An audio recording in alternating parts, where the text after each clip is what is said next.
Vladimir Putin will meet North Korean leader Kim Jong-un in the east of the country on Thursday.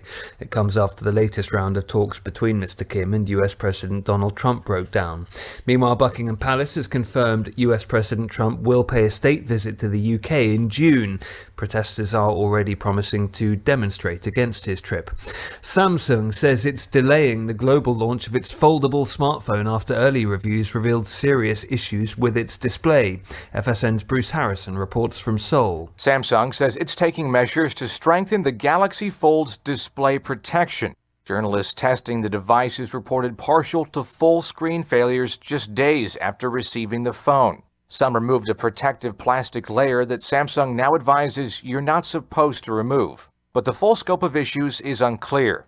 Samsung says it will announce a new launch date in several weeks, but some tech critics are suggesting the technology is far from ready for consumer pockets. A protective sheet is being rolled over the burnt roof of the Notre Dame Cathedral in Paris to prevent rain damaging the building further.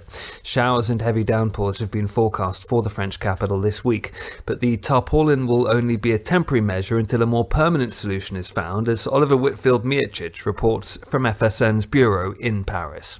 It's hoped this protective sheet will reduce the amount of water entering Notre Dame Cathedral. The Gothic monument has already been soaked by firefighters as they extinguished the blaze. It's feared further rain could cause the hollow vaults underneath the building to collapse. A large pointed covering, being described as a huge umbrella, will eventually be erected over the roof of Notre Dame while it is rebuilt. But before that can happen, damaged scaffolding on top of the building needs to be removed. It's expected that will take at least a month, so a temporary fix is needed. From bureaus worldwide, this is FSN. Any views or opinions expressed on KUR are not necessarily those of Kutztown University, Kutztown University Student Government, Kutztown University Student Services Incorporated, KUR staff and management, or other affiliated organizations. Kutztown Live. KUR's campus and community interest radio magazine. You can always be a part of Kutztown Live by giving us a call at 610-683-4859. And now, this is Kutztown Live.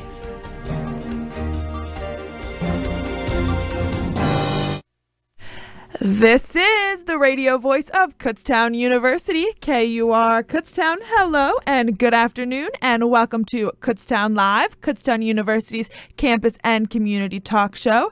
I am Juliana Jablonski, your host for this segment of Kutztown Live. We had to switch a little bit of things around this afternoon, but I am joined here with Jason Bruderick from the Berks County Community Foundation. Hello and welcome to Kutztown Live. Hi, thanks for having me back. It is great to have you here. So do you want to tell us, I guess, start off with just kind of introducing who you are and what you do? Sure. My name is Jason. I'm with the Community Foundation. Our main headquarters is in Reading. And what we do is take donations from people who want to give to charitable causes, local nonprofits, maybe the Animal Rescue League, things like that. And then we carry out their wishes and do what they wanted us to do with the money. Now, some of the money we get at the foundation is for discretionary purposes. We can decide what that money is for. So we spread the donations around the community, and we've been around for 25 years. And in that time, we've given out about $54 million around Berks County, including here in Kutztown, to several different organizations. And basically our mission is to improve the quality of life for everyone in Berks County, including the students at Kutztown University. Wow, that's really great. How long have you been working with the Berks County Community Foundation? I've been at the foundation for 5 years, and before that I was a reporter at the Reading Eagle for 15 years. Oh, nice. And what has been your favorite kind of aspect about being a member here? You mean just living in Berks County, or? Yeah, a little bit of everything. Yeah, well, I grew up in Berks County, down in the Sinking Spring area. Okay. Yeah, not far. And I just love the area so much. The cost of living is great. There's plenty to do. And I went away to school out of state. And after that, I had an opportunity to work at some newspapers in Massachusetts and Florida. And I came back to Reading because I just enjoyed the area, and they were offering the same salary as the others, and the cost of living here meant that money went a lot farther. So I came back here, and I've been here since. Oh, I love like this Kutztown area. I'm from Lancaster, so it's kind of similar, and I love being here for sure. So you mentioned to me before this, you have some events coming up. Do you want to tell us a little bit about those events? Sure. One of the things we try to do is just increase activity and the level of fun people can have in the Reading Berks area. So we've funded a bunch of events for the last few years. For instance, we do a Fire and Ice Festival. This was the 5th year for that, and that was down in Reading, and it was free, and there was ice sculpting and things like that in January. And then this is also the 5th year of our free Downtown Alive concert series. It's outdoors. It's in the 500 block of Penn Street in Reading. And parking is free, attendance is free. The only thing you got to do is buy any drinks or sodas or whatever you want down there. They do sell beer and wine for those who are of age. And we have several shows. We have 6 dates this year. You can check those out at downtownalivereading.com. If you don't catch them, I'll quickly go through them here. But if you need to check out what they are, again, it's downtownalivereading.com. So if you're around over the summer, come on down. It's free. May 29th is the first one, and there are 2 local bands that have been making a national name for themselves. One is Go-Go Gadget, and the other is Black Caviar. And then on June 19th, we have A Flock of Seagulls, which was a well-known band in the early 80s, but they're still around, and so we thought it'd be fun to have them come out.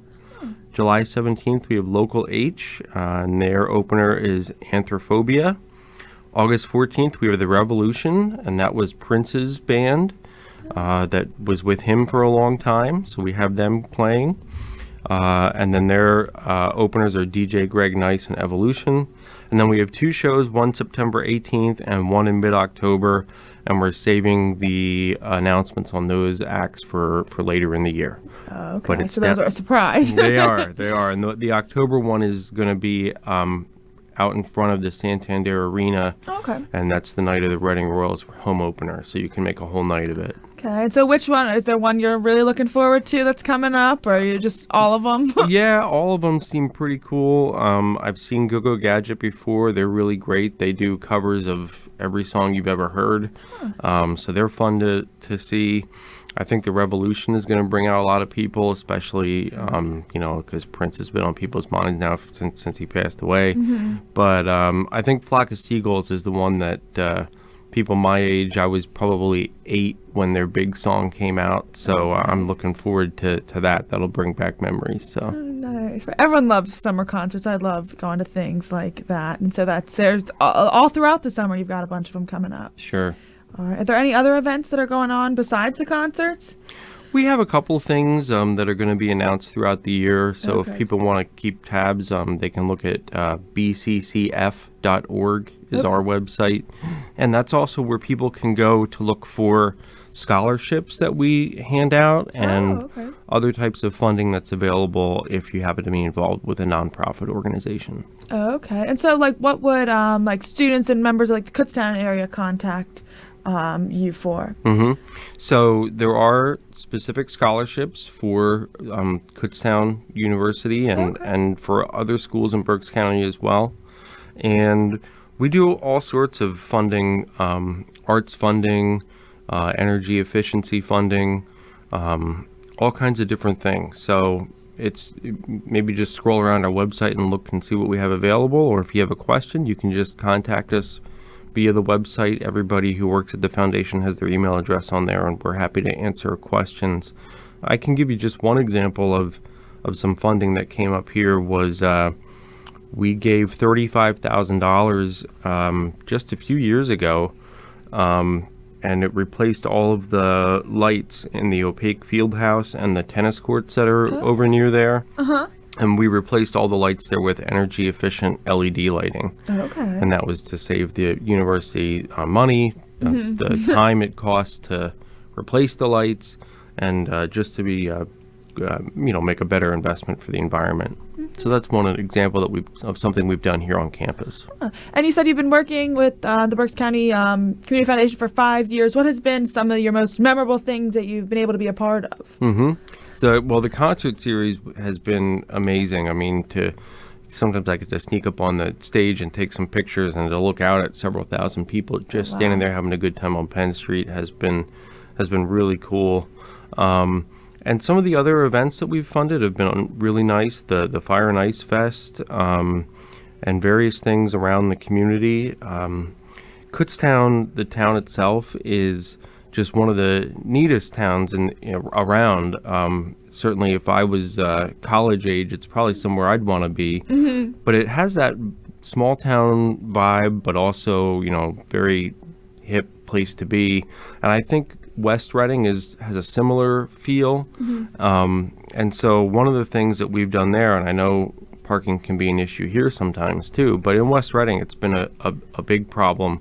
And so we just recently gave West Reading a grant for $50,000 to add 300 parking spaces to their shopping area. So I don't know if you happen to get a chance to stop by down there, but there's all kinds of great restaurants and shops in West Reading.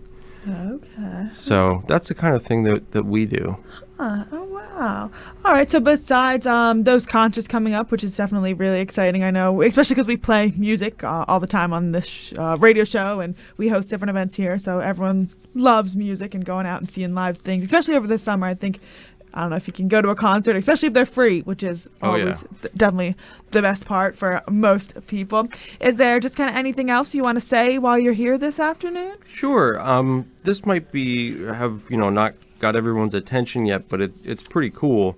We're helping we are helping fund a film being shot here in Berks County. It's called Dust Nuggets, and it's a full-length feature film. It's being shot in various towns around here, and one of the shoots is at McArdle's Pub, which is not too far away from here. It's kind of in between Kutztown and Hamburg, and they have just added to their cast Eric Roberts, who is Julia Roberts' brother. He's been in dozens and maybe hundreds of films. He was in one of the Batman movies, and you know who he is. I mean, if you Google him and look at him, you're like, oh, that guy. Okay. He's been in everything. And then the other guy who's in it is a man named Robert Picardo. And for people my age, we remember him as Coach Cutlip from the show The Wonder Years. And then he also played the holographic doctor on Star Trek Voyager. So those are two relatively well-known names that are going to be in this film that's being shot right now in Berks County. And a lot of those scenes will be filmed over the summer at McArdle's Pub, which is not too far away from here. Okay. And what's the movie about? Do you know any of the details? Or I do. It's about the manager of the Dust Nuggets band, and she is in a coma and dreaming the film's narrative about her life with the band. So it's kind of a surreal movie, I suppose, and it'll be neat because we'll be able to look at it and see the whole thing is being shot in Berks County, so we'll be able to see it. So they the roads closed off for different things for filming, or will people be able to drive by and see them? I think people can kind of drive by and take a look at what's happening. They do have a Facebook page. I think it's called Dust Nuggets 1 or something like that.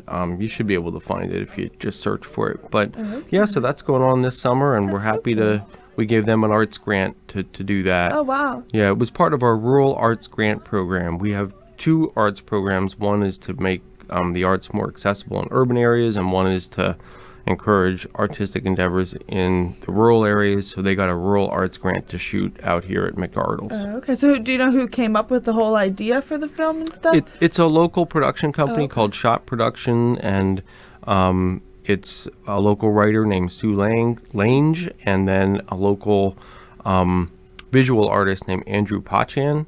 So it's the three of them and they're all local, and they came up with this, and I thought it was a neat idea.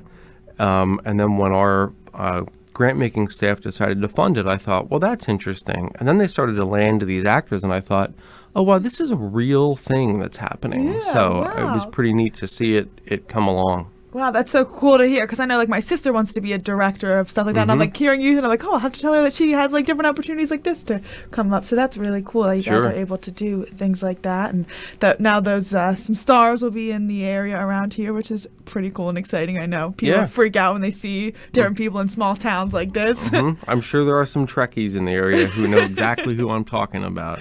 There has to be, I think. Someone at home heard that, and now they're going out on the website trying to find out where they can meet him. Sure. All right. Well, is there any final words or things you'd like to say here this afternoon? No, just if you're curious about who we are and what we're up to, you can find the Berks County Community Foundation on Facebook, Instagram, Twitter, LinkedIn, and then our website is bccf.org. It stands for Berks County Community Foundation, and you can find out a lot about us there, and links to all of our social media there, and take a look at what we're up to. All right, that sounds great. Thank you so much for coming in today and sharing with us about all those fun concerts coming up. So be sure to check those out. And then thank you for sharing with us about a little bit what you do and what the Berks County Community Foundation does. Thank you. It was wonderful to have you. And then maybe you'll be back next year. I guess it'll be a yearly thing. And hopefully everything will go as planned. Yeah, and I can report back about how everything went. Yep. Yes, that would be wonderful. Well, thank you so much, and we will be right back with your host, Laura, with a little bit more of Kutztown Live.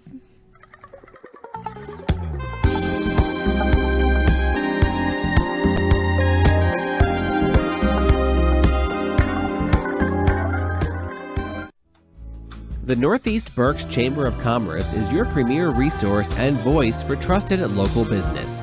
The Chamber advances regional economic and cultural growth through supportive collaboration with business and community organizations, as well as government. For more information, call the Northeast Berks Chamber of Commerce at 610-683-8860.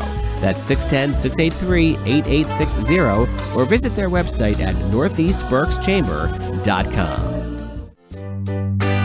Since the early 70s, Friends Incorporated, located at 658 D Noble Street in Kutztown, has helped thousands of families in northeastern Berks County strengthen relationships with themselves and their community through a wide range of outreach services.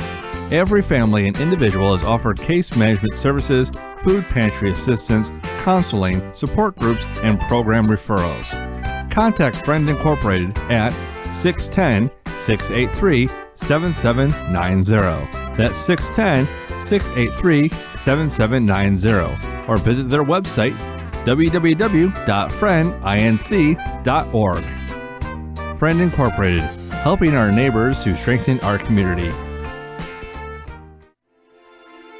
Ray's Pizza di Sogno is the newest buzz on Main Street. Located at 478 West Main, Ray's has specialty Italian pinwheels, handmade mozzarella, and hot slices at the ready. To order your favorite, dial 484-648-2720. That's 484-648-2720. Or order online at rayspizzadisogno.com.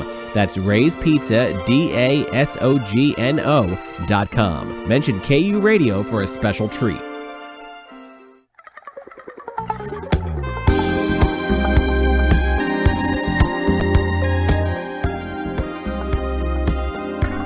Welcome back to the radio voice of Kutztown University, KUR. You're listening to Kutztown Live. I am one of your hosts, Laura Keim. We just heard from Juliana Jablonski telling us a little bit about the Berks County Foundation, which is super fun. So that was super exciting. We also have some more fun stuff coming up after this, but right now we have Dr. Isaacson from the Kutztown University Orchestra. So hello, Dr. Isaacson. Hi, Laura. It's great to be here. Great to have you. So what can you tell us a little bit about the orchestra and what it's up to right now? Well, it's been a really, really busy year and semester, and our final concert's coming up on Sunday at 7:30 p.m. in Schaefer, and it is free and open to the public. And we are tackling some big repertoire. Beethoven's Fifth Piano Concerto in E-flat, Mendelssohn's Symphony in D major, number 5, The Reformation. And as an overture, we're going to play a piece by Defaya, maybe a composer that some don't know, but wonderful music, a dance from his short 1-hour opera, La Vida Breve, which translates to The Short Life. We're going to take the dance movement from that, which is a real fun and kind of Spanish flair type of piece to introduce the concert. That's really exciting. So what can you tell me about the the concerto and the symphony. Of course. Okay. Typically, people ask me if there's a theme. Our theme is that we're dealing with quintals, fives. There's not really, I would say, a theme in this case, but what we're doing the fifth piano concerto in E flat because one of my colleagues, Professor Dan Immel, approached me about playing with the orchestra, and he's always wanted to play this piece here.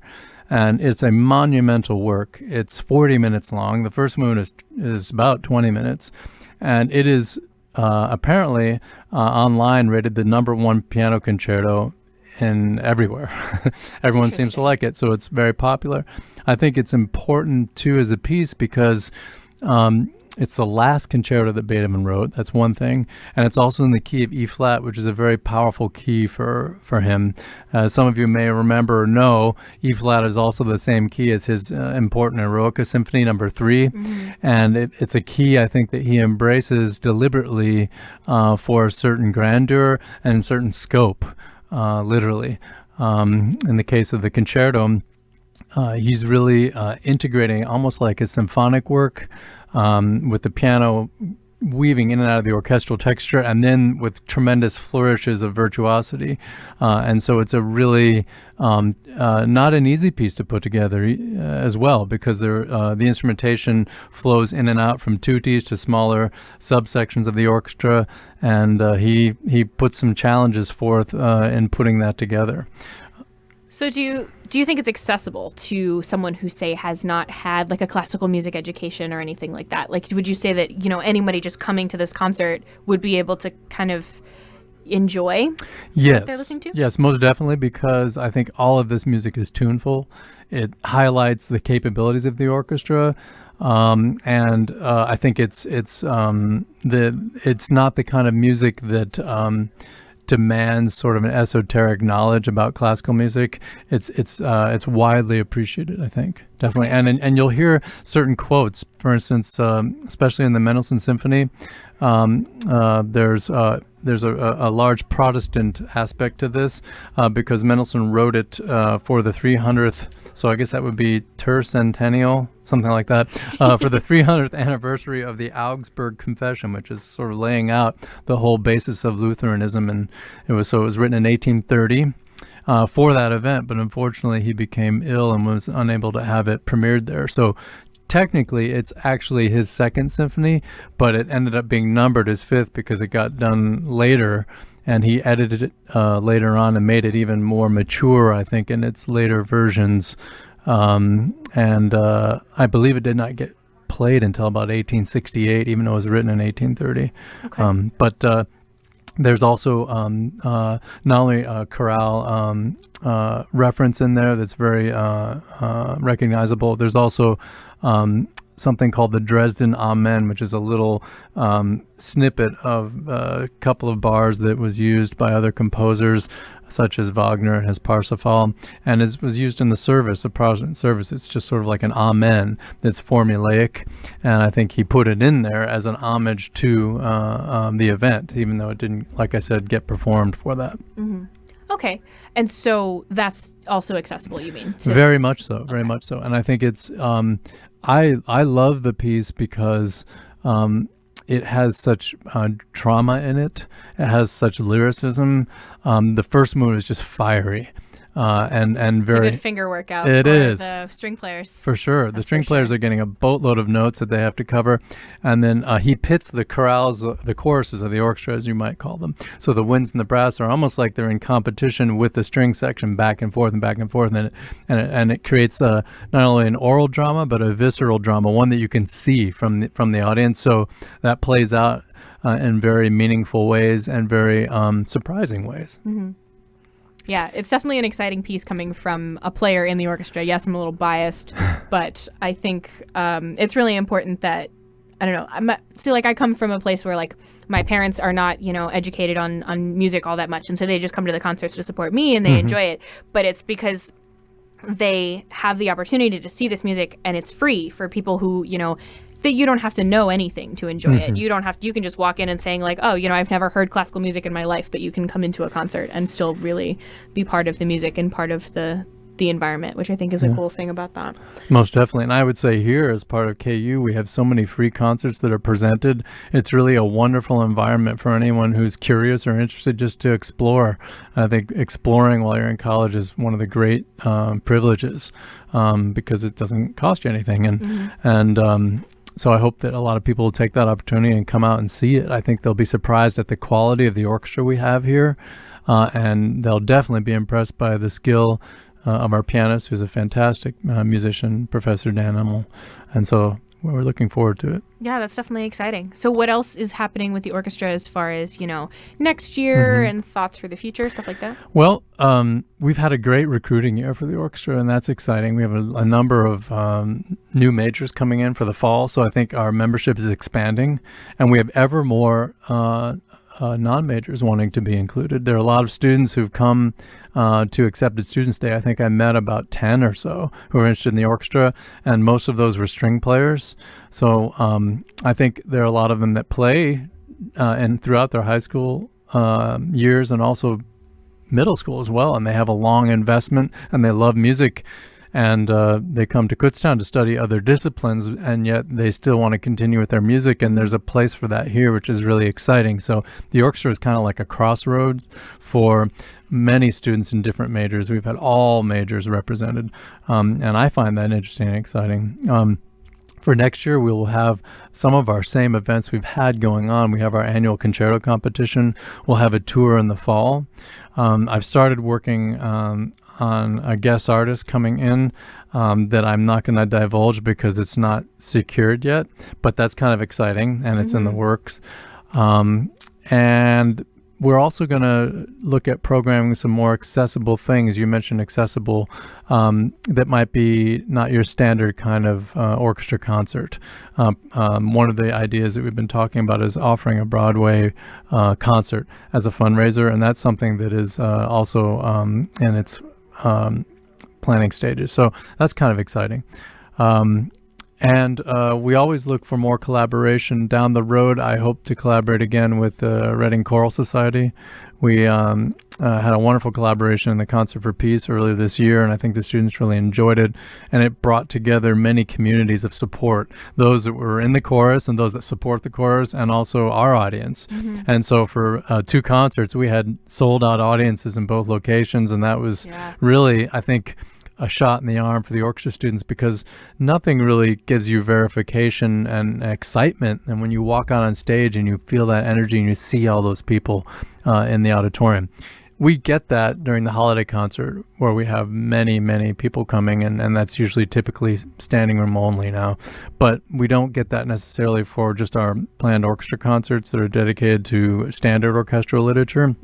So that's exciting to see that starting to build. Because it's support and it's also energy for the concert. And I feel like the students, and myself too included, all the performers, we really try to do our best, and we derive energy from the energy of the audience. And so when the audience is not so large, it sort of is deflating in a way. And maybe that's just the performer's mentality, because the students and myself, we've worked so hard to put forth these pieces into public, and all of the rehearsing and practicing that it takes to do that. Sometimes, you want people to hear it. Not sometimes. We do want people to hear it.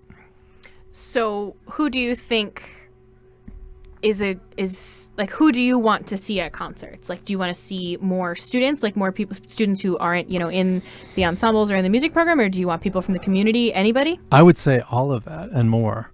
I think sometimes people have a conception that an orchestra concert is somehow a museum piece. And I think what changes that dynamic is when they actually come and they see so many young people your age playing on stage and engaging in this music. Because I will tell you, I have so much fun working with younger musicians because they play with such energy and engagement and freshness and newness to the music that it's not old hat for them. And I think what comes across is a joy of music making and an exuberance that is really it's like candy for me. I feed off of it, and I feel like the audience really enjoys it. I see a number of people more and more at these concerts, and I'm starting to know their faces and even some people their names because they go to everything. And so I hesitate. I don't want to say they're groupies. They're not groupies. They just enjoy coming to our concerts. And so I'd love to meet a larger cross-section of the community within Kutztown and beyond. And it's nearby for many people and accessible. And the auditorium is beautiful. Schaefer Auditorium is a wonderful place, as many of you know, to listen to a concert because the acoustics are very nice and the ambiance of that room is just really lovely. Now, there's something on, and there's social issues always and have always been for a lot of different things, especially in the arts and things. But, there's kind of an idea floating around right now within the classical music realm is that it's kind of elitist and kind of privileged in the sense that you have to have an education to appreciate it. And how do you think that the orchestra is breaking down that barrier? Well, that's a big question, Laura. It is a big question. You should have given me some advance warning on that one, I'm telling you. But that is a question for all of us, because I think what happens is that you're right about classical music in a way, because to appreciate it, sometimes you have to be steeped in the training a little bit in playing an instrument, and that costs money, and it can be very expensive to do that. And I think there are some limitations there. It puts up walls. And evidence of this is if you look at El System, which is that system of education down in South America, that Dudamel comes out of. They have found ways to put in instruments, orchestral instruments, in the hands of people that don't have a lot of means, and it's been revolutionary. It's been unbelievable. And the results are phenomenal because it's opened doors for people who wouldn't necessarily have been able to be exposed to the music, and it's also given rise to a new audience and a new appreciation in that way. I think that we also, I'm getting back to the question somehow, I promise. We somehow have to engage our audience where they are. So it may be that the mission of the orchestra is not always to play everything that's standard, because so much of that has been played, but show what the orchestra can do to break down barriers. So some people have asked me, well, why don't you program some of these concerts where they have like video game music and it's interactive, things like that. I think that is something that I would like to do, some type of multimedia connection, because multimedia is so much a part of what we do in our daily lives. That's important. I think having somehow some connection to the performers on stage outside of the music is important too. If somehow we can do more outreach in the schools, or maybe even a pre-concert kind of demonstration, so it's not just walk out on stage and here you go, bam, and then we're going to go backstage and everyone leaves. There is that divide. It's been there traditionally, and I think we have to break that down as well. But I think, it's a work in progress, to answer your question. I think for certainly the future of orchestras, they are looking at this question very strongly because it's their audience. And so audiences, and I think also another thing that's happening culturally is that we all have different niches of music that we gravitate towards, regardless of our background, socioeconomic indicators, just certain things we like, right? All those things. And there's so many more options. I mean, when you look at it with streaming, you can go on your computer and find any type of music from didgeridoo to hip hop to Itzhak Perlman. Cello. There you go, to bluegrass cello, man. And it can happen in a nanosecond with a keystroke, and you can see a world-class performance without ever leaving your room. So that's another barrier, I think, to audience, because I think to a degree, my vocabulary is leaving me. To a degree, our saturation point has arrived because of technology. There's no way to I guess, put it another way. I think that makes sense to me. There's almost too much at our fingertips. So how can we break that down as the Kutztown University Orchestra and as members of the Kutztown community in general? Well, I think what I'm learning to do and looking for ways to do is to engage fully in the community more. One of the ways to do that is to get off campus and play at different venues. I think sometimes coming to campus and to Schaefer Auditorium can also be somewhat of a roadblock, because if you've never been on campus, you have to go find the building, you have to look around and do some research to do that. Whereas if there are some less kind of formal areas where we could play and reach people, I would be all in favor of that. I think in Kutztown, there's not a lot of areas to do that, first of all. But I think we may look at giving a concert at the high school next year here in town, because a lot of people go to events there and perhaps feel more comfortable going there because their children or grandchildren or friends or relatives have events there. And that would give us a sort of an outreach and another chance to play the same program, and then maybe go up on campus and do that. I think including people in the area who may be performers actually in some of these types of concerts that are non-traditional might be helpful. And collaboration is a key element to success. Yeah, that totally makes sense. That makes a lot of sense. So what can one expect when walking into an orchestra concert? Say they've never been to an orchestra concert before, and they're going to come to our concert on Sunday, 7:30 in Schaefer Auditorium. What can one expect? Well, first of all, you're going to see there's a little bit of formulaic elements to it. If you've not been to a concert. Can I get a dictionary definition for the word formulaic? Okay, there are some prescribed events that occur to announce the beginning of a concert. Okay. So the lights will dim, the stage lights will go up, and a person coming out holding a violin will come out and tune the orchestra. That's known as the concertmaster. And so you'll hear the law of the day, the A of the day, and that will be the tuning note for the entire orchestra from top to bottom. We usually take 3 for each section of the orchestra. And then I will come out generally, and usually before the concert begins, the conductor may say a few words, although like in professional orchestras, that's not necessarily the case. They may just come out and perform. But I feel in our situation, it's important to speak to the audience and with the audience about what's about to happen. So I usually try to give an overview of the repertoire of the music played to give them an idea of what to listen for or what they might like and enjoy, and some brief background about the composers and what was going on when these pieces were written and why they're important. And then we go to town, and then I go up on the podium, we start, boom, and then we go. And for this Sunday, you're going to see a beautiful 9-foot Steinway front and center in the Beethoven Concerto, and it's a beautifully made piano and beautifully maintained piano by our university. We're fortunate in that President Hawkinson, I think, made us an all Steinway school, I want to say 4 years ago, something like that. The year before I got here, it was in place, or maybe the year I came. And so that's a tremendous financial investment for our students and for us as a whole, but it means that we have to have a certain percentage of pianos that are all Steinway. And we also have a special technician, Dan Smonenberg, who maintains all of them. And that's a big job, but he does a beautiful job. And so you're going to hear beautiful piano playing and a piano that's in tip-top condition. And that's in a beautiful auditorium. So what's not to like? Okay, so one more time for the listeners, both at home and listening on the podcast. When is the concert? 7:30 p.m. Sunday. How many dollars does it cost? $0. $0. Please come to our concert. Yes, please do. And we may even have some chocolate for sale. Oh boy, yes.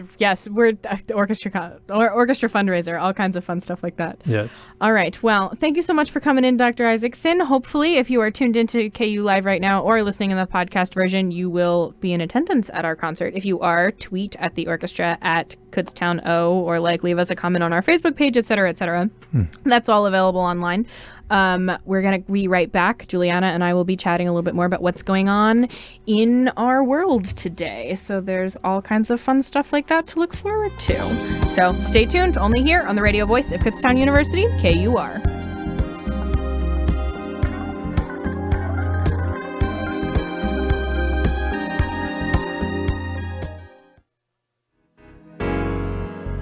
Integrity Services and Solutions is a local independent insurance agency specializing in employee benefits, Medicare plans, and human resource services. True personal service with a commitment to excellence. Integrity Services and Solutions, 610-939-9593. That's 610-939-9593, or on the web at www.integrityservicesandsolutions.com. Integrity Services and Solutions is a member of the Northeast Berks Chamber of Commerce, a 501c6 which helps members grow business relationships, raise business profiles, attract new customers, and partner with area nonprofits and schools to promote collaboration and goodwill.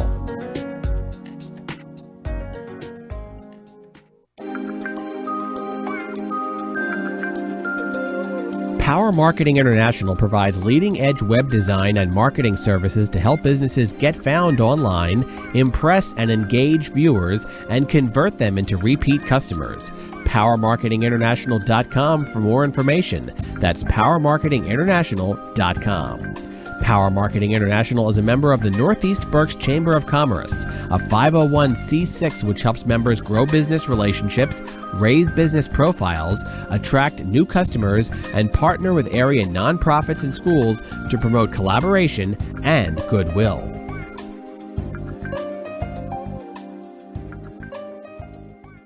Robert Geringer, located at 100 Tomahawk Drive in Kutztown, is a certified orthopedic manual therapist as well as a board-certified clinical specialist in both sports and orthopedics. Bob specializes in the treatment of neck and back pain and believes in an intensive hands-on approach to treating his patients, emphasizing both corrective manual techniques and exercises to facilitate the changes in patient response during each session. 484-426-2021. That's 484-426-2021 for more information. Robert Geringer is affiliated with physical therapy at St. Luke's and is a member of the Northeast Berks Chamber of Commerce, a 501c6 which helps members grow business relationships, raise business profiles, attract new customers, and partner with area nonprofits and schools to promote collaboration and goodwill.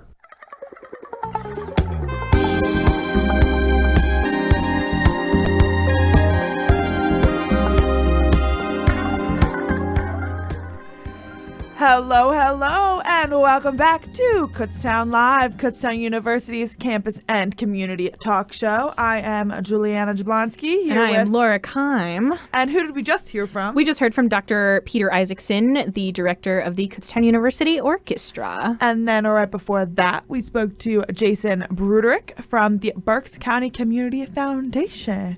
We had some great interviews today. Yeah, we really did. And we were just talking before we went on air here that next week will be the last and final Kutztown Live for the both of us. Yes. I know our normal producer, Mike Regensberger, usually does stuff with the Northeast Berks Chamber of Commerce over the summer. Yeah. I know Lori books a lot of things over the summer, but that's kind of it. So stay tuned for the small little bits and pieces from Kutztown Live over the summer. Definitely. It's kind of a bummer that we're not both going to be doing this next year. You're graduating and I'm letting my life being taken over by the music department a little bit, but you know. Yeah, but you'll be the program director next year. I will be Are you the program director. That's crazy to me. I still haven't really processed that that's real news. I feel like that's fake news. But in my head, that's still fake news. But I don't know. It's going to be interesting. Next year is going to bring a lot of changes for KUR, but I think they're all going to be positive, you know? I'm definitely excited. It's fun to see. You'll see from when did you join? As a freshman?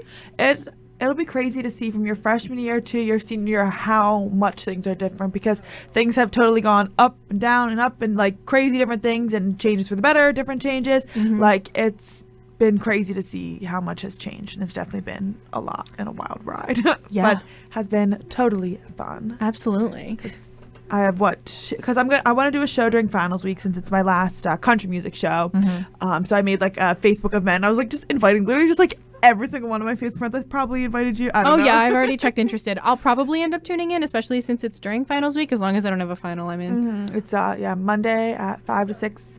Well, this coming Monday, and then the next Monday it will be my last one. That's what I made a post for every listen. Because it's my last one. It was so cute today. I guess Mike Reggs' mom, I think it is, was coming in to drop off something for him. And we're walking out and she's like, "Are you one of the KUR students?" And I was like, "Yeah, I am." And she's like, "What's your name?" I'm like, "Juliana." She's like, "Well, what's your last name?" I'm like, "Jablonski." And she's like, "Oh, I listen to your country music show." It was the sweetest thing Love that. ever. I was like, "Oh, no way." She was like, "Oh, yes, I love listening to it." I was like, "Oh, thank you." Oh, that's I was like, so that's the first time anyone sweet. besides like my mom or my friends who have like forced to listen to my show like told me they were listening. So that was exciting. Oh, Yeah. So I don't know. It's that is sad. precious.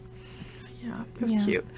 Anyways, today I have like a weird national holiday I've shared Always. just because why not? I guess today, and it's the perfect day for this. It is National Picnic Day. Like today's weather, don't you just want to go outside and have a picnic somewhere? Yeah, I do. absolutely. Like, that would be perfect. It was so nice out today. Into my next point, KUR was helping to, I guess, DJ-ish the campus sidewalk store they had. The school store has a bunch of like clothes and shirts and hats and sweatshirts and things. Random supplies too. That they I sold bought for pretty cheap. pens. I'm so excited. I'm such a teacher. Can you tell? Oh my goodness. I'm so excited about my pens. Yes. Yeah, what did I get? They were selling like those like snapback hats or whatever for like $2. Don't tell my boyfriend Patrick. I bought him a hat for $2. I was like, oh, $2, I can spare that. He always wears those hats. I was like, oh, he would look good at this one. But they had a bunch of different like deals and things on shirts and sweatpants and coats and things. But on the 25th, they're doing it again outside of Dixon. So if you're looking to get some Nice. cheap clearance old no, they're good stuff. It's still like long sleeves and they have nice stuff, but at a cheaper price. That'll be on the 25th outside of Dixon Marketplace on the other side of campus from 3 to 7. So Good to that's know. coming up. Okay. Warped Dorm will be coming up here in the near future. One of our KUR's, what is she? Event coordinator. What is her title? What is Emily's thing? Programming or not programming? Woo. it's- Promotions director. Promotions director. Yes, she will be hosting. They hosted Sounds by South Campus last semester, and then this semester they will be doing Warped Dorm. I guess it's like a spinoff of Warped Tour, and a bunch of different bands from the Reading area. I know one of KUR's own, Andrew Zmetti's band, will be performing there. It's gonna be a lot of fun. It's free. It's completely free. So you should come out to it if you, listener, right here, are ready for some good music and some good vibes. It is on May 3rd from 1:30 p.m. to 11 at night, so it's a long while. So you definitely have time to stop on by and support one of the bands. It'll be on the DMZ, but if it is raining, it will be located inside of South Dining Hall. Yeah. Some bands, I might mispronounce some of these, so please, I'm so sorry. I'm apologizing in advance. Savan DePaul, Mahan Tango, People Eating Fruit, Internal Rhyme, Milky Mayo, Owen Crowley, Alex Stanilla, Marcelin, Blame Jacob, Plead the Fifth, Jesse Gimbel, A Day Without Love, Airspace, Catharsis Theory, Sleep All Summer, Home Time, Chronic, Black Cry, and Philo will all be there, and That's that is fun. a free event. So if you know any of those bands, be sure to come out and support them. Sleep All Summer was really great at Sounds by South, so it's going to be a really great opportunity to come just listen to some really cool music and some just like relax, enjoy, have a good time, spend some time with your friends outside and listen to some music, stuff like hopefully that. It's going to be good tonight's things. day. Yeah. That's Friday the 3rd, and then I think the Kutztown Block Party is that Sunday, the 5th, I believe. So I love that day too. But coming up this week here, today's Tuesday, so tomorrow begins the first day of Bear Fest. Ooh. And Wednesday on April 24th from 5 to 10 p.m. on the DMZ. The theme of the night is "And So the Adventure Begins." From 5 to 7, they'll have the Aramark picnic outside under the big tent. So bring your KUID and you can get a free meal, or it's just included in your meal plan. From 5 to 8, they'll have inflatables, tarot card readings, and you'll be able to tie-dye some shirts. Ooh. So if you want to tie-dye a shirt or do some fun things like that. And then from 8 to 10 on Wednesday, Ace will be hosting Drag Bingo. and they're asking for non-perishable food items or toiletries. And if you bring that, you'll get a raffle ticket for a prize basket. I'm not exactly sure where it's going. I was trying to figure that out, but I'm not sure off the top of my head. But someone from RuPaul's Drag Race from, I guess, season 11 will be hosting Drag Bingo. Wow. So crazy. That's exciting. Yeah. Then on Thursday, April 25th, the theme of the night is Welcome to the Jungle. And from 3 to 6, they'll have their foam slide, which used to be the pudding slide, but now they do like, I don't know if you've seen it, the foam slide. They used to have like pudding slides, and now they like did like, I don't know, it's like, I don't know. It's a big thing. People like to do it, I guess. Then from 3 to 7, there is a stunt jump, mechanical shark, which I would assume is like a mechanical bull that you ride, I guess. That's my guess. They'll be doing airbrush tattoos and a photo booth. And then from 7 to 8, there will be a dance party under the tent. And I believe KUR is helping to DJ that dance party, if I'm correct. Then on Friday, from 6 to 10 in South Dining Hall, the theme of the night is Cruising to a Paradise, because it is a night of casino games. Casino night. We had so much fun last year, casino night. It was me, DJ AC, and DJ Vinny P. Oh my goodness. That was a lot of fun. We did a lot of fun stuff that night. And also the swing dance club was there. Oh my God. Our KUR president, Sam Sebia, still owes me a swing dance because he learned how to swing dance there at the time. And then he said, I'm going to learn how, and then we're going to swing dance together. And I said, okay, let me know. And then we ran out of time or whatever it was, or he just decided not to, and he keeps telling me, he's like, I still owe you a swing dance. I still owe you a swing dance. I'm like, we got it. Sam Sebia, this is your calling you out. We're calling you out. He's not doing a show today. Not doing a show today, but so he won't be here, so we can't tell him. Sam Sebia, get ready. Brush off your dancing shoes. Yeah, whatever. Get ready. Oh, Laura's coming.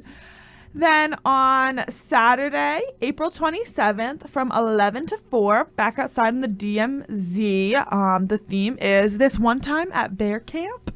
From 11 to 4, there will be booths with crafts and games. There will be inflatables, a water slide, and photo booth. And then at 3 p.m., there's no, like, explanation for this, so I'm a little curious, but it's a butterfly release.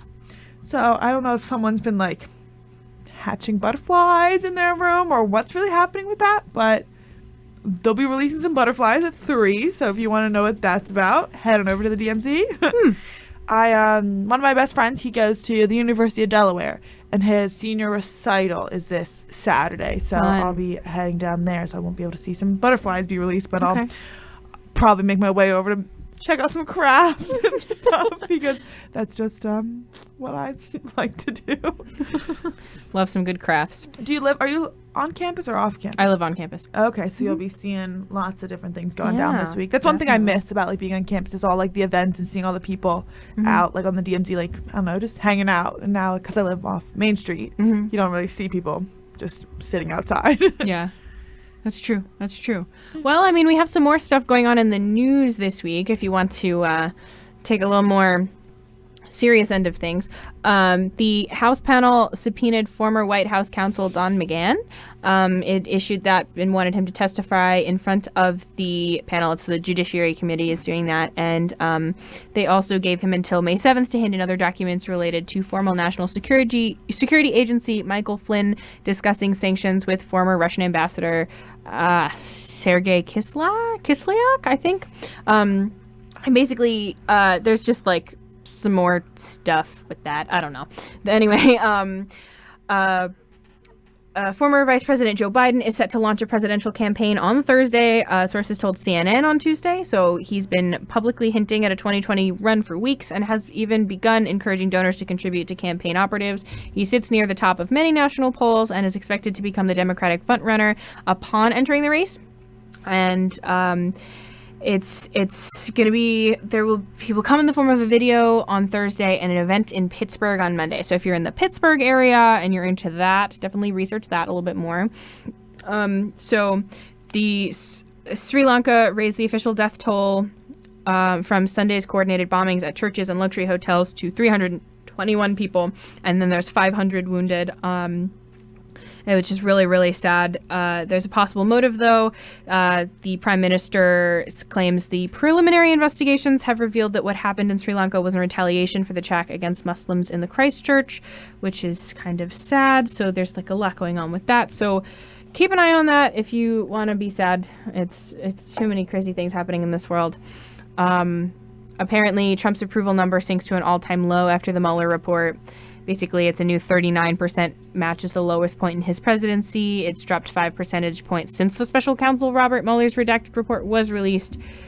There's some of that. And then finally, the Supreme Court is to decide on an LGBT anti-discrimination protection. So it's announced Monday that it has accepted 3 cases involving gay and transgender employees and will deliver rulings on whether federal anti-discrimination laws prohibit employers from firing workers due to their sexual orientation and gender identity. And these cases, Boystock versus Clayton County, Georgia, Altitude Express Inc. versus Zarda, and RG and G.R. Harris Funeral Homes versus EEOC, will be decided during the court's term that will start in October. The justices will consider whether the protections granted by the Title VII of the Civil Rights Act of 1964, which forbids discrimination on the basis of race, religion, national origin, and gender, also applies to people based on their gender identity and sexual orientation. So that's up for, debate, and there's a lot of, opinions on all sides. So definitely something to keep an eye on if you're into all of that legislature and all that goodness. Yeah. So all kinds of deep stuff happening in this world right now, Crazy. I know.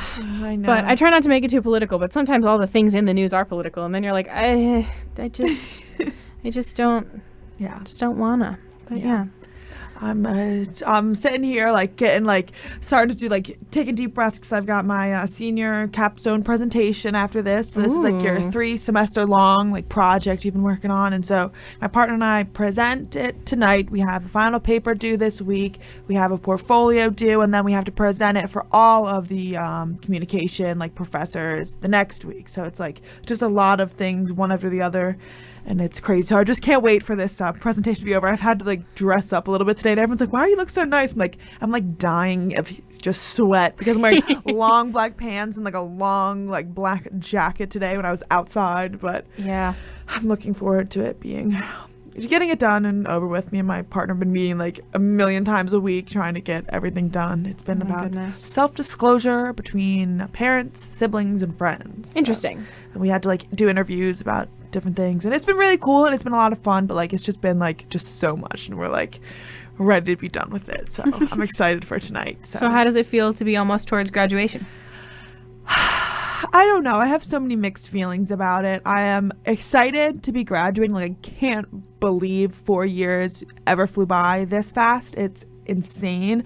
But at the same time, I'm so sad to be leaving. A lot of my friends are juniors, and a lot of roommates are juniors, and I just don't think it's really hit me yet, because I think it won't really hit me until in the fall when everyone's going back to school and I'm not. Mm-hmm. I think I've been going back to school for how many years now, and now it'll be weird just in the fall to not and continue with whatever career path I so choose, just kind of keep going on that. It'll be crazy, but I'm excited, sad, excited. I don't know. I'm a lot of different emotions. Ask me later how I feel when I get it all figured out. Yeah, definitely. I feel like everybody's really looking forward to the end of the year though. I mean, there's a lot. I feel like by this point, everybody's just kind of oh, make it over. This is, because I mean, being in college is so incredibly high impact with everything that we have going on that I feel like that's a big theme as far as everyone is concerned. But, we're all making it. We're making it through. I've performed so much in the last amount of time, I don't even know. But all right, stay tuned for next week on Kutztown Live, only here on the radio voice of Kutztown University, KUR. You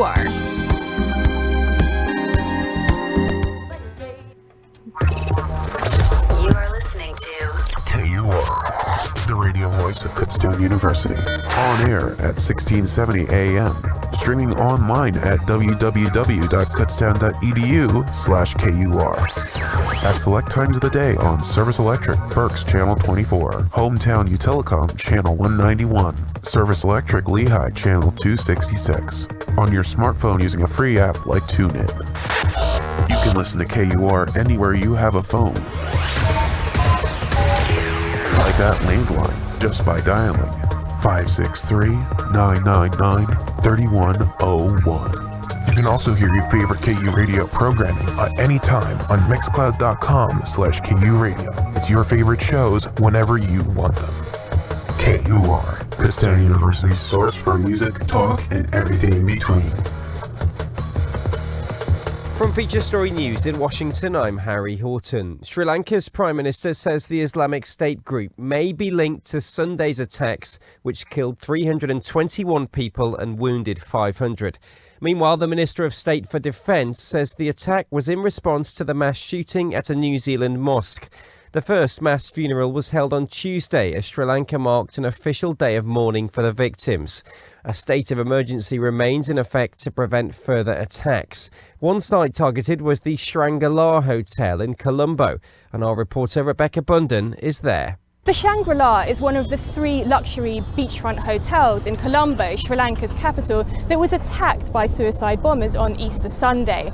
People were enjoying their breakfast at the hotel's Table 1 restaurant when the bomber struck. It's a hotel that's very popular among foreign tourists, and foreign nationals were among those killed in the attack, including British citizens. Tragically, one woman from London took a selfie and posted on Facebook just moments before she was killed in the blast.